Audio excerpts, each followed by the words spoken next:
Amoy pa lang, ulam na! Today magluluto tayo ng adobong manok na malambot, malasa at perfect sa kanin. May name is Nabakani, kaya naman, simulan na natin. Sa mainit nating kawali, maglalagay tayo ng half cup ng mantika. Pag medyo mainit na, igisa lang natin yung bay leaves or dahon ng laurel at pamintang buo hanggang sa maamoy mo yung aroma. Next, yung 2 bulbs ng bawang, hiniwa lang ng pino. Isutay lang din natin hanggang mag-golden brown.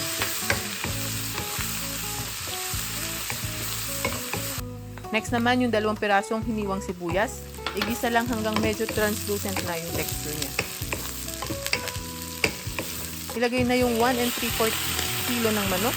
Igisa hanggang mag-light brown ang kulay para mas umangat pa yung lasa mamaya.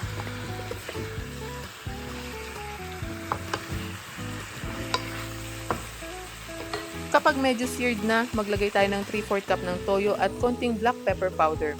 Haluin lang para manuot ang timpla.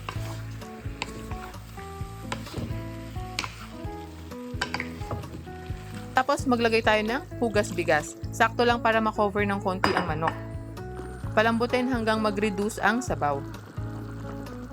Kapag halos tuyo na, lagay tayo ng 1/3 cup ng suka at 1/4 cup naman ng asukal. Timplahan mo depende sa tamis na gusto mo. Huwag muna haluin ng suka. Pakuluan muna bago ihalo. Hintayin lang lumapot ang sauce at kumapit sa manok.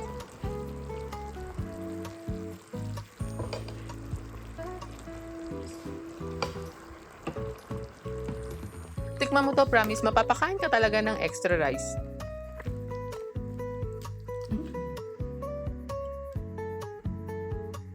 Kung nagustuhan mo tong recipe na to, watch this next video and like, share, follow, subscribe for more pampamilyang recipes.